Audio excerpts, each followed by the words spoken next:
Donald Trump wants a Nobel Peace Prize. And I think, that's a dilemma that we have. And this is going to unravel this whole business that we have going here. Mr. Trump has made it his role as a peacemaker a major theme of his second term.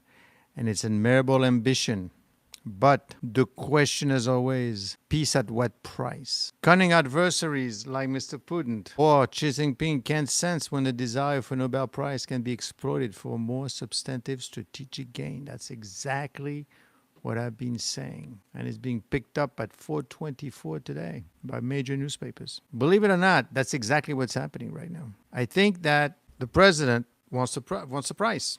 He wants a prize. I mean, there's nothing wrong with it, except that for you to get this prize, you need peace, right? To get peace in Ukraine, well, 4 things need to happen consecutively. And it's basically tied into what the Europeans are going to want when they come tomorrow to Washington. And what do they want? Well, number one, they want, so tomorrow, just to make sure we're on the same page here, but tomorrow you've got 2, 4, 6, you've got a lot that's coming from the Commission, European Commission, you got the UK Prime Minister that's coming, you got the French President's coming, the German, the Italian, NATO, and the Finnish President. Most of these people are on board with Trump, most of them, except maybe the German guy, but doesn't speak too much of English. But all these are more or less friends of Trump, not antagonistic. So that means, and what do they want? 4 things. Okay. First, they want to show unity and solidarity because Zelensky is coming. So, of course. But number 2, because this joint appearance is Zelensky's a strategic move to ensure Ukraine isn't negotiating alone, especially in the wake of the Trump situation, where Ukraine's role was excluded. Europe presence signals a unified, so they want to be together with their friend Zelensky. Nothing wrong with that. Number 2 out of 4, and that's what's going to hurt. They want support for robust security guarantees. And I'm going to show you what these people think in terms of interest. European leaders are pushing for concrete NATO-style security assurance for Ukraine. Now remember, just a little bit of a history, because I want my subscribers to understand what's actually going on in the world. But in 1994, what happened in 1994? Well, there were something very similar that happened in 1994, where basically it's called the Budapest Memorandum in 1994, was understood by Ukraine, meaning that in case we would lose, we would have issues, then they would be backed up. Okay, they would be versus how so basically they signed an agreement in 1994 because at that time Ukraine had 1,900 nuclear warheads. They said, okay, if you get rid of the nuclear warheads, then you'll be fine. You say, okay, well, you promise, right? If I get rid of the nuclear warhead, it's a binding security guarantee, right? And we'll protect you. The problem is Ukraine, understood by Ukraine versus what the guarantor state, which is US, UK, Russia, and later France and China, it wasn't the same understanding. So they thought they had security guarantees and they didn't get it. So, the Ukrainian leaders believed that they were receiving real security guarantees, almost equivalent to NATO-style protection in exchange for surrendering the nuclear arsenal. But the disconnect that Ukraine thought we gave up nukes, we get guaranteed protections. The guarantor meant we promise not to attack you and we will protest or use diplomacy, but not automatic defense commitment. You got to understand the history, and this is the reason why they're basically saying, listen, no, that's not going to work out because we're not going to go to war, because the gap became tragically clear in 2014 with Crimea annexation, and in 22, nobody came and helped Ukraine. They were basically on their own. So the US and UK invoked the memorandum rhetorically, condemning Russia. We condemn you. I said, well, that's it? You were supposed to protect me. They receive aid, sanction, weapon support, but not direct military intervention. And that's what they're saying now. When these 4 people, they're going back tomorrow, meeting the president in Washington and maybe, the other 2 guys. Basically, they're saying, well, you got to give me some guarantees here, right? You're going to give me guarantees. And this is where the Nobel Prize situation comes in. European leaders are pushing for concrete NATO-style security assurance. This time, they're going to make sure that it is a guarantee that if somebody invades Ukraine, you are going to come in and help out militarily. not by, being angry and pissed and doing what they're doing now, which is basically, sanctions. No, I want you in. They are determined to secure a defense framework strong enough to deter future Russian aggression. But who do you think is strong enough to deter Russia? France? The UK? No. You've got to get the US in there. How do you get the US in there? Well, basically, the UK is saying, well, we could put some soldiers along the line, and the French president today said, well, it's not a fighting force, it's a representative force. What does that do with anything, right? You need some real help here. And that's why they want the US to get in there. Be very careful. This is fraught. And I'm not sure they're all seeing, they're seeing it, obviously. They're going to discover, they know it, they see it. But the concern is that they may not really realize what is actually happening. And what's happening is that they may be losing it. They may be losing the situation. They may not realize, or at least they need to convey the idea that no, we're not going to get in there, and we're not going to get in there and put some soldiers in the middle. No, that's not going to happen. Well, if you don't do that, right, like I said, they basically have, what do they have? Support for robust security guarantees, not like in 1994. We want you to get in there. Now, of course, there's also number 3, which is they want to ensure that Ukraine has a seat at the table. Their accomplishment emphasize that any future peace, involves Ukraine directly. But basically, they're going to tell Ukraine, listen, you can't expect to keep your, you're not going to keep any of this, right? You're going to have to give it up. And number 4, they're going to give pressure on the U.S. to commit. So out of the 4 things, 2 of them are basically, the number 4 is pressure on the U.S. to commit. By presenting as a coalition, the European leaders are reinforcing that any lasting strategy must include diplomatic, economic, and potentially military contingencies. And they expect the U.S. to match their level of commitment. Hello, Katie. Hello, Vyugor Kasarov. Right? So out of the 4 things that these people, the 4 items that why they're attending, 2 of them involve the U.S. in a very strong kind of way. Number 2, support for robust security guarantees. And number 4, pressure on the U.S. to commit. So what are they doing, really? Well, it's simple, but it's complicated. They know that Trump wants to get the Nobel Peace Prize. What do you think he's doing all this for? He's a billionaire already. He's got kids, got grandkids. He's a president of the United States. What else is there? And time is running out, right? Because at the end of next year, it's time to go to Congress and vote a new Congress in, right? Maybe he gets it. Maybe he doesn't. Meaning that maybe the Republicans get voted in or maybe they don't. Depending. If they don't, it's all over. Everything that he's trying to do, they're going to say, no, just because he's doing it, it's all over. So he needs its price now. And frankly, he said it himself several times. And the icing on the cake, thus this thing about Clinton, is that, everything is out there. You have to know, you have to read the sign. You have to read what it's telling, right? Clinton say, in an unexpected move, Hillary Clinton, who loves Trump, announced that she would personally nominate Donald Trump for the Nobel Peace Prize. Don't forget, he has been nominated by a few people already. She specified that the peace deal must include a ceasefire, no exchange of territory, and a Russian withdrawal. That's never going to happen, right? That's never going to happen. But I'll be willing, to consider him for the Peace Prize. And a bunch of other people have actually nominated him already. And the president himself has said that is something that he wants. In February, he expressed frustration they hadn't been awarded the Nobel Peace Prize. Some people are going to laugh at it, but, they will never give me a Nobel Prize. I deserve it, he said. Later, he reiterated the sentiment. No, I won't get Nobel Peace Prize no matter what I do, including Russia, Ukraine. But the people know, and that's all that matters to me. But now he really wants it. And he's getting close, right? He actually called Norway's finance minister, that's where they give the prize out, and reportedly to discuss both tariff and his chances of winning the Nobel Peace Prize. This is a real thing. And this is what this channel is about, telling you what's going to happen before it happens so that you don't get surprised and you prepare for it. Not so much that you prepare to congratulate him, but you prepare in case he gets it and the consequences of getting them or not getting it, because it will impact the economy, your job. It will impact Congress. A bunch of things are going to be impacted here. What do you think Rubio and J.D. Vance went over there to visit with him? To make sure that, okay, let's keep it tidy. Let's not talk about anything. We go in, we discuss, very short, no press conference, and we leave. We don't say anything else at this point. What do you think that is? Very tight. Why is this very tight? Because they have to be very careful what they're saying at this point. because they realize he wants the Nobel Peace Prize. And when you know someone wants something bad, you could take advantage of it. And that's what Clinton's doing right now. She's saying, I will help him. Multiple countries, including Pakistan. Imagine you're Modi. Anyway, Israel, Cambodia have officially nominated Trump for the Nobel Peace Prize, citing his role in brokering agreements such as the ceasefire and peace talks.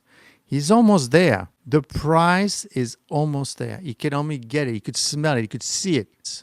All he needs is Ukraine. He needs a peace deal. And I don't know if you know the story, but in fact, they're saying it's a bad thing, but originally they went there for a ceasefire, and now they're getting potentially peace deal because even his friend Putin said, well, not his friend, they admire each other, like I said before, but basically said, no peace, no, we're not going to have any, halt of the fighting. We want a peace deal. Not ceasefire, peace deal. That's what we want, a peace deal. Here we go. Just go for the peace deal. But how do you actually get one? It's simple.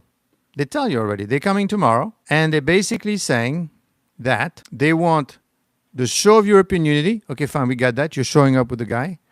We want to ensure Ukraine has a seat at the table. Fine, he sits at the table. He's going to have to say, I give up the 20%. And we're going to need support for robust security guarantees. That's going to be a problem. European leaders are pushing for concrete NATO-style security. Not the one that they thought they had in 1994, the Ukrainian thought, the real thing. Meaning you go in there, we're attacking. And who's fighting back? Who's going to fight back if some other guy comes in from Russia or whatever? It has to be the U.S. It cannot be, Ukraine and NATO. Please understand that even NATO themselves have said that the Russian army is formidable with 1 million men. They don't have that many men. They don't have that many in NATO. You don't know how many men are ready to fight in NATO? The U.S. is going to get involved. I could tell they're going to get in there. That's going to be a problem. How many soldiers? What's a fighting force? What is a fighting force for NATO versus Russia? You ready? Russia has about 1.5 million. Okay. I want to know the NATO ready. How many men are ready to fight right now? Okay. 40,000. It plans to raise to 300. How are you going to fight 1 million men versus 40,000? I'm not talking adding all the soldiers in Europe, in all over Europe, United States. No, these are soldiers all over the place. They're not ready to fight. How many are ready to fight right now? The NATO Response Force, which is called the NRF, is a high readiness multinational force encompassing land, air, maritime, and support unit that NATO can deploy quickly, meaning, you're there, you're protecting in Ukraine, and they're coming in, you go in. After the 22 invasion, NATO increased its readiness posture, initially capable of deploying around. They announced plan, not done, plan to raise to 300,000, right? So, they're no match. Are they a match to the Russian army? I don't think so, right? So, Russia is 1.5 million. And then another 2 million reservists. NATO has the edge ultimately, but not today, right? So, much smaller. And that's why they want the U.S. to get in and say, well, help us out. Get your people in there. Okay, well, the only way for you to do that is for the U.S. to get involved. And that's where it's going to hurt because people like J.D. Vance, MAGA, blah, they don't want any of that. They don't want the U.S. involved in any kind of war or any kind of posture. And yet you cannot get this. You see the dilemma? You cannot get this peace treaty without the U.S. in the middle. Trump is basically saying, okay, I did the job. Now you guys decide. You give up 20%, blah. And then what? You still need to be in the middle. We're not going to protect this country by ourselves. And the Ukrainians are not going to believe it because they had it before and nobody protected them. They're going to want to know NATO-like defense, meaning that if you attack in Ukraine, then you get a military response, not tariffs or anything else. They want actual military actions. And if they don't get it, then that's not going to work. And that is the dilemma that is faced by Donald Trump. Because that is needed, okay? So at the end of the day, that is going to be needed. So what I think is happening is they are in trouble right now. They are in trouble because they can't get these people to commit. And Pakistan is getting involved, and that is a problem. They're going to need to get in the middle of that, and I don't know how that happens because they're very upset that they don't want to be basically ignored. They don't want to lose out. But at this point, I don't know. They're gonna need to get in the middle of it, and because of this the situation with the Nobel Peace Prize, they may not be able to do it. That's going to confuse the issue. That's going to make it very difficult for them to make it. So how does this get resolved? Well, this is where the other two guys come in. We've got J.D. Vance in there because he wants to become president. He's going to say, whoa, whoa, whoa, hold on, hold on. You're not committing anyone here. We're not even talking about commitment at all. I do not wish to have any commitment in this situation. Questions for you all. Should the U.S. commit forces into Ukraine?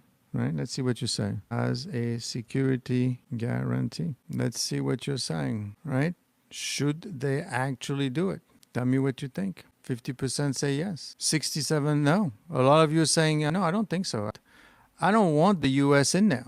Yeah. That's the problem that they're having right now. They are concerned that the U.S. is getting involved in some fashion, right? Let's see. 83% saying no. You're not even sure what's coming out of your mouth. I know what's coming out. I'm reading the survey. 83%. Muyasa, I got this. So basically what's happening is 83% are saying no, we do not want the U.S. But then Trump cannot get you see that gold coin? He cannot get the gold coin. He cannot get the gold coin if he doesn't get it. If there is the security guarantees. If you get the security guarantees, then he wins. But otherwise, then you get the U.S. involved. And 78% of you, and this is pretty strong. Clinton is trolling Taco Boy Trump. Of course she is. This woman never really liked him to begin with. So why would she even bother with him? Right? She doesn't like him. And for her to say, yeah, I'll give him the price. Go ahead. You got it, right? Congratulations. You got. Oh, but by the way, now you got 500 troops in Ukraine, and now I'm going to turn to my friend the Democrats. So you see, look at that. He got himself in another war. And then, of course, at the end of the year, they're going to be, there's going to be elections all over, and they're going to use that. They're going to say, well, hold on, but you blame the Democrats.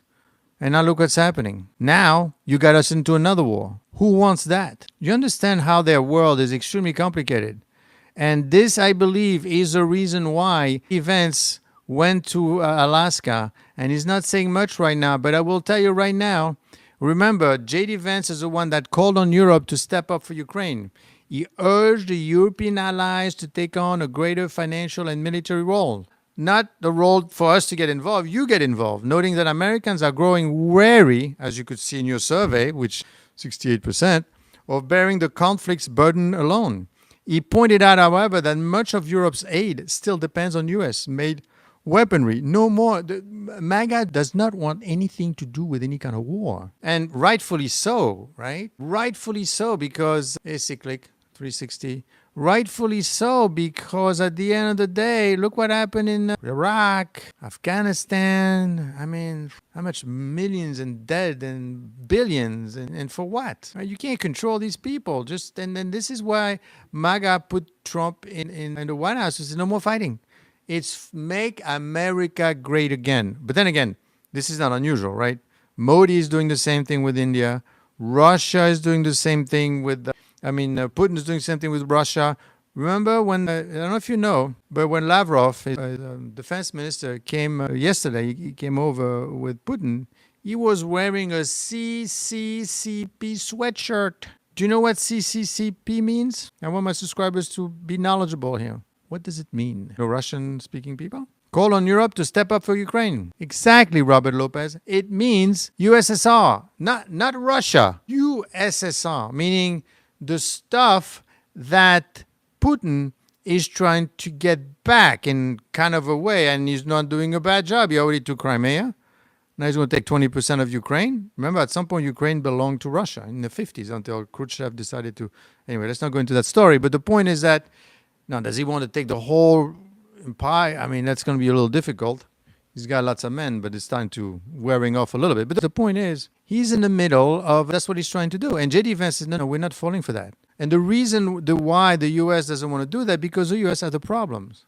The U.S. is running out of time. The U.S. needs to start, make your own pharmaceutical, your own medicine, your own the rare earth minerals and all the stuff that you're getting from China, that needs to come from the US. Otherwise, you're going to be dependent on all these countries. And quite frankly, these countries, when I mean Russia, China, definitely, and India, you're highly dependent on them to get these things. What things are you saying? Well, I'll tell you exactly what things that you need from China, right? The US reliance on Chinese production. 50% of printed circuit boards goes in all electronic devices come from China. iPhones. Okay, I guess you don't need an iPhone. Computer chips. You need computers. Lithium batteries to power your iPhone and everything else. 80% global capacity comes from China. 80% of pharmaceutical ingredients come. 100% of antibiotics. Most of your vitamin C, ibuprofen, all that stuff is not made in the US anymore. It's made in China. PPE, the mask and the gloves, remember that stuff? That's what J.D. Vance said. Listen, no, we don't have time to get involved in your wars, and we need to build stuff in the U.S., right? Because we don't do these things. Now, of course, you're going to say, but what's the big deal? I mean, the reason the U.S. has allowed this to happen is it was a good thing for the U.S. to begin with, right? The reason you want to build it out of, because you could export manufacturing, is done cheaper, right? And you bring to the U.S. and you give them dollars. What's wrong with that? Well, what's wrong with it? What if tomorrow they decide to close you out of there and then you don't have access to it anymore? We're not talking T-shirts here. We're not talking sneakers. We're talking rare earth mineral. 80% of the U.S. supply comes from China. And the U.S. hasn't gone back to the level they were getting last year. China is becoming a little bit more, Trading 101, is becoming a little bit more tight on the rare earth minerals. Now, obviously, what do we care about all these things? This is politics. No. This is direct, since we have Trading 101 on. This is a direct relationship to the stock market. This impacts the dollar. This impacts the tariffs. This impacts inflation. Impacts everything, right? So the reason is, this is important, this Nobel Prize that he wants. He might be willing to sacrifice the MAGA movement for it. And again, if you lose MAGA, then J.D. Vance is not getting elected anymore. The whole Congress you may lose to the Democrats because they're just waiting, and rightfully so. They're waiting for the mistake, right? Dollar goes nowhere forever. Well, yeah. And where does the dollar goes anywhere? Where do we need the dollar? Well, what do you think you're giving them while they're sending you the antibiotics? What do they want from you? They want dollars. Why do they want your dollars for? It's only a piece of paper. They want it so that then they can turn around and take that dollar. For example, China is building this humongous 168 billion power facility because it wants to become more independent from anyone else. And then it will become great again, and it will build a fortress China. Then good luck to get in there, because the only way in there, you know what it is, right? It's not going to be with the tariffs anymore. That's not going to be strong enough. You're going to have to go in there physically, and you know what that means. But they're waiting for you because they're not just making antibiotics. They're making weapons at a rate that is far superior to the U.S. Well, they've learned to make everything else. And frankly, they have all the rare minerals that they want. And you know what rare minerals is used for, right? What do we use a rare mineral for? What are your thoughts on nuclear World War III? Now, hold on. I'm not saying we're going to have a war, okay? I am not saying there's going to be a war, because no one wins in a war, okay? What I'm saying to you is they are building up their fortress, and you'd be surprised who would start a war. It might not be China. It could be the U.S. that starts a war because they say, hey, we need the stuff. Our people are starving. We don't have any glass. We're not starving, but we don't have the things that we used to have, and now you're keeping it for yourself, and that's not fair. Why do you think Trump is negotiating right now with China, and China said, well, let's postpone another 90 days. I'm not ready to give you all of the rare earth mineral that you want right now. We're going to wait it up a little bit. Keep in mind that right now there are a lot of defense companies that are in dire need, U.S. defense company that are in dire need of rare earth mineral. Which companies in the U.S. in defense are running out of rare earth minerals? Which is not rare, They just take 15 years to dig, to find, to come out. That's the only problem. Because China dominates the global rare earth supply, it refines over 85% and produces nearly 90% of high-performance rare earth magnets. The magnets, that's what you need for the missiles. Critical for defense system like the F-35 jets, the submarines, okay? In 2025, China imposed new export restriction. See what I mean? They're not doing it on the antibiotics, but they're doing on the, that's happening, read it, on several rare earth elements and magnets, affecting the U.S. defense and aerospace firms. They're saying, we need it. Many U.S. military technology rely on these components. The U.S. has limited domestic capacity. Most mine rare are sent abroad for refinement. Now, obviously, publicly speaking, no one is running out. They're not going to say it. But some of those are facing serious risk. That includes Lockheed Martin, Northrop Grumman. Now, obviously, in terms of investment, be careful, right? I wouldn't invest right now in Northrop Grumman if I can't get the rare earth mineral. What are you going to make? I mean, you don't need to make everything, but obviously that's going to impact your supply chain. That's going to impact your stock price. And this is how I want my subscribers to benefit, because you understand what's happening. Now, the other end, Europe, and now they just increased from 2% to 5% of their defense, of their GDP for defense.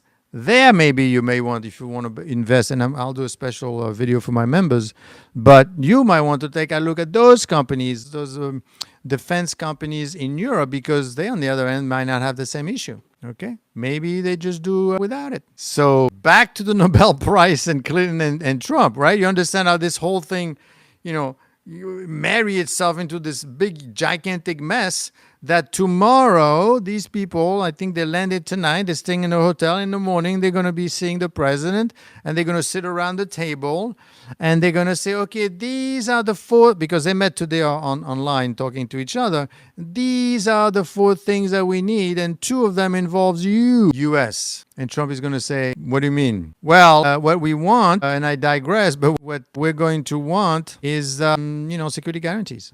But not the kind that we gave in 1994.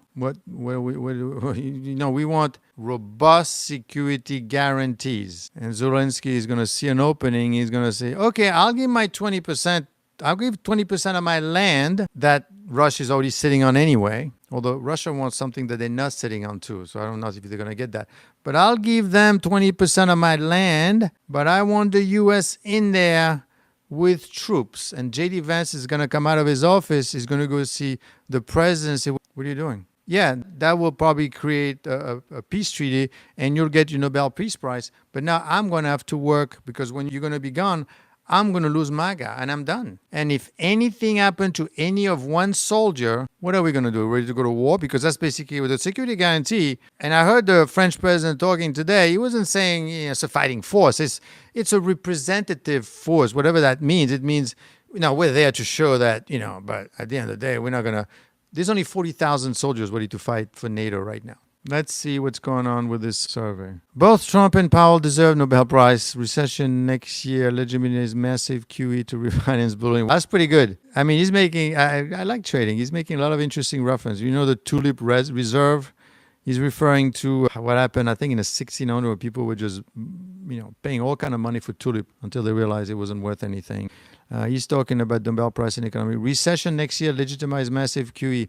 Well, what's happening, what trading is talking about is basically, and this is one of the risks that we've been following, although I think that as long as the U.S. is a reserve currency, I don't think we're going to have a problem, because all they need to do, and that's what he's referring to, they're going to print the dollar.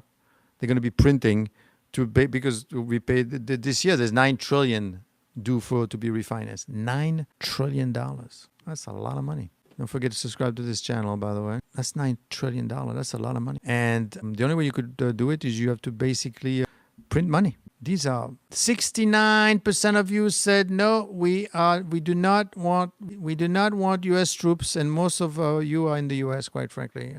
Some people in England, but most of you in the U.S. at least so far. So 69% of you are saying no. Exactly, right? So Monday, be careful. Because what did Trump actually say? What did the president actually said about troop involvement? Well, he basically said, let me bring it up, because everything is what you say and then what you mean, right? And basically when the president was he was over there in Alaska, he basically said that he didn't say I don't want. He didn't say no. I mean, he didn't say yes, but he didn't say no. He was a little bit more uneven. Okay. J.D. Vance, on the other hand, was pretty categoric in terms of MAGA. He's the J.D. Vance. You got watch him very carefully. He is the MAGA intellectual heir. Yeah, he has been the closest to the MAGA base in tone and substance. That's what he went to Alaska to make sure. Hey, let's not get off strip here. By pressing that Europe must shoulder more responsibility in Ukraine. His skepticism that any peace deal will fully satisfy both sides allow him to appear as a realist. He says this is not going to happen, meaning if the U.S. is not involved and you don't want to give up 20%, there's no peace. There's nothing. Okay? He has a certain disdain for globalist fantasies. Now you have to understand J.D. Vance. I don't know if you saw he wrote a book and he had a pretty tough upbringing, and he's a pretty realistic guy. He says, you're going to make peace on my back. That's not going to happen. His framing of sequencing, it was Trump Putin first, then Ukraine. U.S. leadership should be personal, strong, and transactional. Not bureaucratic, transactional. What's in it for me, right? He's MAGA 2.0, believe it or not. And his peace talk for Trump framed as America first. But what Trump has done recently, and that's his own creation, they tend to start to question his judgment. Three things that he did. One, the thing with Epstein. He said, there's no there. Let's not talk about this anymore. One mistake. So now you have all of them are going to Congress. Number two, he basically, gave some weapon to Ukraine. Bad idea. No, I'm not giving, I'm selling. Still bad idea. We're getting involved. The MAGA people didn't like that. And third, he bombed Iran. Why would you take a risk like that? And in fact, at some point, JD came out and said, whoa, you know what? I don't think it was worth it because I don't think we destroyed them anyway. And they were very upset about what he said. So, and now, number 4, I won the Nobel Peace Price, and I wouldn't mind if put a few soldiers in the middle. So that could be a lot of damage. Imagine when China invaded Taiwan. Well, the only reason China would do something like that is they're forced to do it, right? And because they know what the consequences are going to be. And the reason they would do it is because they'd be forced to do it. How could they be forced to do it? Well, right now, believe it or not, the only reason China is still talking to the U.S. is because China needs the U.S. You know what they need the U.S. for? Only one thing, really. They need the consumer, the U.S. consumer. 25% GDP is the U.S. They need the U.S. consumer right now. Why? Because China, while they do all these wonderful things, they're doing a lot of wonderful things. Too many wonderful things. So many wonderful things that they don't know what to do with it. Someone's going to buy the stuff. In fact, there's a huge, where we have inflation in the U.S., they own a lot of our debt. Actually, hold that thought, John. They have a lot of deflation, meaning the prices are going down because they have so much stuff they need to sell it. And Europe is deadly afraid of China because they say, well, what are you going to do with all your stuff? You're not going to dump it on us. That's going to bring our prices down as well. So China is, okay, U.S., here it is. And Trump says, whoa, hold on. Take it easy here. What are you giving me? I need the rare earth mineral. And they say, well, hold on. What are you doing? Are you buying my stuff? No, are you giving the rare earth mineral? And this is what they're going back and forth, 90 days. As far as what John Cash is talking about, a lot of our debt, for the first time, and this is a sign, you heard it here. Maybe not first, but you heard it here. For the first time, China holds less debt, U.S. debt, than the UK. And that's a problem, right? Because they're saying, I don't really want your debt anymore. I have too much of it. Well, if you're not helping me, what am I going to do? Print the dollars myself and pay my own debt? I don't want that. I don't want it anymore. In fact, you know what? The less that I buy from you, the higher the price goes, the yield, because the price goes like this and the yield goes like that. And the higher your yield, the more it becomes expensive for you to carry that debt, and it becomes more impossible for you to manage your budget, and you get into inflation situation, and things get that much worse for you. China was always, Japan is the largest, but number 2 was always China. Now number 2 is the UK, which happened to have 10% tariffs, by the way, and they're also coming tomorrow, right? So there's a lot of, and you have to watch this very carefully, and I'll tell you why you need to watch this carefully, because if this thing goes sideways, and when I mean sideways, I mean that tomorrow Trump comes out. In fact, there was an article today in the Wall Street Journal, actually, that says things like Mr. Trump has made his role as a peacemaker a major theme of his second term, and it's an admirable ambition. But the question is, at what price? Cunning adversary like Putin and Ping can sense when the desire for Nobel Peace Prize can be exploited for far more substantive strategic gain. I said that this morning. This drives me mad. Right? It's obvious what's happening. Now, why is it that I know and they don't? Well, no, it's not that I know and they don't. But what it is more often than not, they really can't say it, right? Because it could be very upsetting. Now, you have to understand that, regardless of what you think about the president, I believe that all of the press corps really is against everything that's happening with the administration, unfortunately. Maybe you have one or two outlets, but most of the outlets basically look whatever is happening. And so you got this pressure, constant pressure happening, right? They just wait. They're just looking for an opening to say, I told you so. I told you that the inflation, that those tariffs were going to create inflation. I told you this is going to be a mess. Now we're back in another war. I told you, look, we're losing all our friends. You know what I mean? And they're right in a way. They're correct. The administration is going pretty tough along, very strong against some good friends, including India. What the heck did India do to you?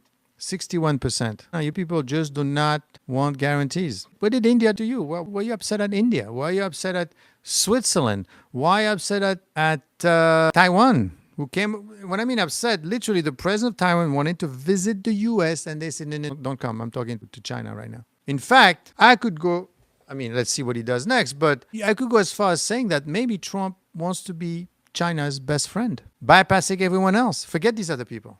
Let's just do business with each other. Because when Taiwan comes over and wants to meet with the president and he says, I can't meet with you today, I am talking to China, knowing that Taiwan is deadly scared to be taken over by China any moment they want. They only invested, I think, $40 million or whatever last year. No, $15 billion.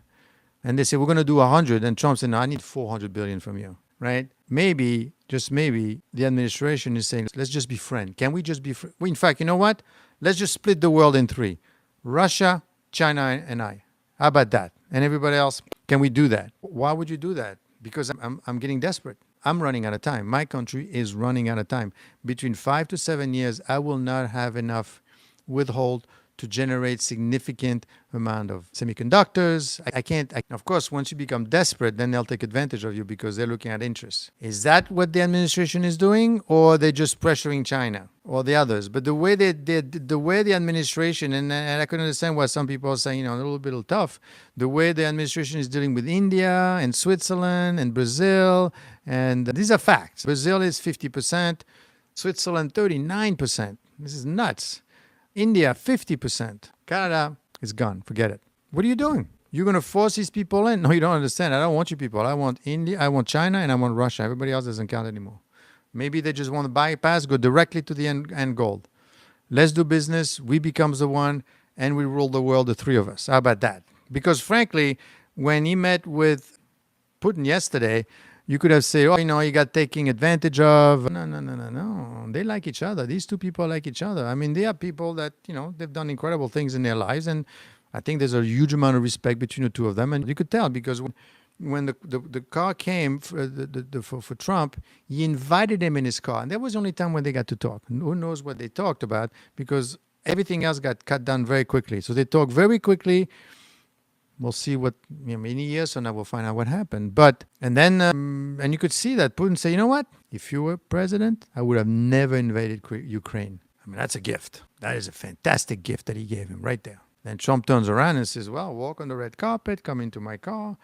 You're accepted among us. You're back in the world play again. That's what he did. So they gave it to each other. And then he invited him to Russia. And Trump said, well, you know what that means? If I go to Russia, now they're going to go after the Russian gate all over again. But it's a joke. It's not a joke, but so you could see where this is going, where he's going with this. You could see that it's going to be at some point, it would appear that the administration, or at least Trump, is getting farther away from MAGA And then the other guys are there say, hey, take it easy, stay with us. No, you don't get we're not putting boots on the ground. So therefore there is no peace treaty, and let him give his country away and let the European go in there. But Zelensky is going to say, no, I want the U.S. in there, knowing that you can't get it. Well, I tried, but, I can't get it. But who knows? I mean, the president might decide, I'm too close. I'm so close to have the Nobel Prize. Let's just put 10 soldiers or whatever. That doesn't mean anything. It will mean something to the Democrats. It will mean something to MAGA. It will mean something to all these people. And they are going to be pissed if that happens. And that's the reason why Clinton is baiting him, and potentially, who knows, even Putin baiting him with it as well, right? Although I don't think it's a case with Putin, but because they made statement with each other, there's nothing to be gained, and he knows that Trump is, because Putin plays check, and Putin and Trump plays poker. So so 67%. Say we should commit forces into Ukraine. 67 say no, we don't want to commit anything. So you guys don't want to have anything to do with Ukraine. Who should, this is a good one, be the next president? Let me see what kind of crowd I have here. Let me stop this one first. End poll. 67 of you said nope, don't send anyone. Who should be the next, not who will be the next U.S. president? Should we have a Democrat? I'm not even going to say, who, because I don't know who could potentially, but JD Rubio. This is going to be interesting. I had to ask. Let's see. Because the reason I'm asking this question is because that's what's being played right now. Because right now, JD Vance are very visible right now. They are very visibly positioning themselves in the aftermath of the Trump-Putin meeting, but in different ways and in different tones. For example, JD Vance, strategic framing. Right? Vance has been emphasizing that Europe must step up in Ukraine. He doesn't want these people there tomorrow talking about you give your 20%, and Europe, yeah, sure, be my guest. You go and protect them, like you did in 1994, which is never going to work. This projects him as the voice of realist restraint within the administration. Diplomatic sequencing by saying Trump-Putin talks had to happen before. He's the one that decided that. Vance is reinforcing Trump's primacy while still carving out his own role as a strategist who understands sequencing. This is tough stuff, believe it or not. Political subtext. Is skepticism about any peace deal fully satisfying both sides gives him space to appear clear-eyed and pragmatic. He looks like he's motioning for credibility as a statement, positioning himself as Trump's logical foreign policy anchor. It was Marco Rubio doing in this. Well, he's the guardian of principles. Rubio has been stressing that Trump-Ukraine stance hasn't changed, while also warning that Ukraine may be part of any real deal. He's a steady hand defending continuity. So he's like the statement, right? The bridge role as Secretary of State. Rubio has repeatedly engaged with Lavrov and European leaders. I'm not so sure if he wants to be president, quite frankly.